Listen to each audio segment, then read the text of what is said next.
Hey, it's Tony Brueski, and this is our week in review over the weekend, taking a look back at some of the most compelling conversations and stories that we've covered for you of the last week. Brand new episodes back Monday morning, bright and early, 5 a.m.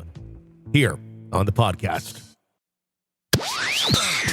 This is the examination of the hidden human condition. You're listening to the Hidden Killers Podcast. This is the Hidden Killers Podcast with Tony Brueski. We are talking with Nima Rahmani right now. We are discussing the case, a new case, so to speak, against Dennis Rader, BTK. At first, it looked like kind of a stretch, but now it's starting to look more and more solid that maybe one of these cases is in fact connected to him. There's been many over the years that have been looked at, and they didn't quite match, but the case out of Osage County, Oklahoma, it very much looks like his signature, including Dennis's comments that seem to match up to him having an interest in taking a young girl from a laundromat, which is exactly what happened in this case. Obviously, he's not getting out anytime soon. He's going to die in prison. From a legal standpoint, from a litigious standpoint, where does something like this go? We're talking about a murder that occurred in 1976.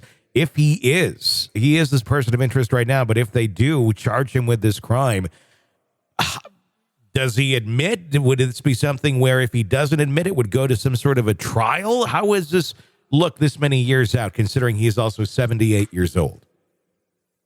Yeah, so when I'm looking at this case, Tony, I'm looking at really sort of three factors here. The first is, of course, the victims, right? Sure. Even though, he's serving life, the folks that have lost a loved one that's been missing for so many years, they deserve that closure, that justice. That's why you see people like Dahmer, or even recently, right? You have Epstein. Yeah.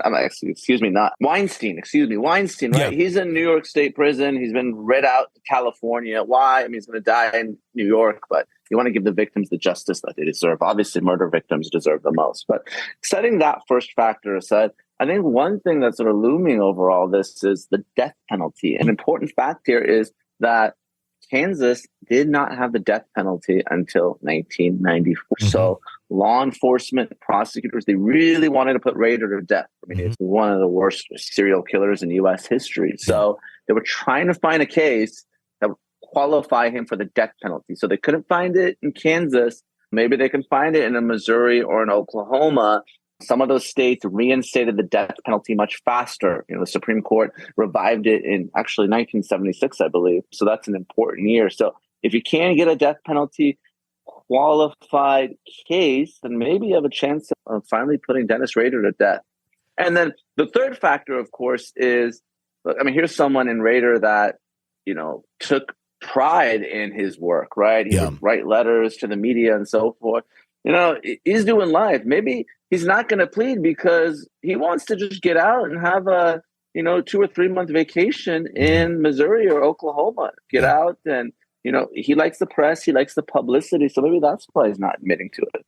It's been very curious watching Dennis over the last year. He's been making a lot of comments on other cases where he'd otherwise been fairly silent and not a lot of people picking up on anything that he would say. But we've been hearing headlines from him all year, commenting about Brian Koberger, commenting about Rex Heuermann and others. He seemed to have, I think, found a little niche where people were paying attention to him, which I'm sure he loves, because that's what his MO has always been. And he's almost been someone that people have gone to in a real sick way to get his, what does Rader think about this? He's kind of like these people. Now this is solely on him. The spotlight is on him directly. And as he admitted to the other crimes nearly 20 years ago when he was arrested and then arraigned in Wichita, he just laid it all out in court. There was no Dennis Rader trial, if anyone remembers. He flat out admitted his guilt. In this case, though, I don't know. It has the signatures of him. Even if it is him, I don't know that he is just going to give it up that easy. My thought is the exact same thing. Does he want to take the ride and see what it's like to be tried in court over this? He has nothing to lose at this point, quite honestly. No, you're right, Tony. He's free riding now, so might as well get some more attention, sick attention, obviously, if you're a Raider. And you're absolutely right. He's commenting on Heuermann, saying, this guy copied me. I mean, it's just like my mind is blown. I'm surprised he doesn't have his own podcast from Kansas State Prison commenting on all these cases. He's going to be the next murder commentator. Yeah. But yeah, you nailed it. So when it comes to what Raider is going to do, obviously he's very unpredictable. He's a next level sociopath, narcissist. His own daughter has come out and said just kind of terrible things about him. One thing interesting that she said, though, is she said that he was offered some sort of transactional immunity to come clean on these murders. Yeah. To give those victims the closure.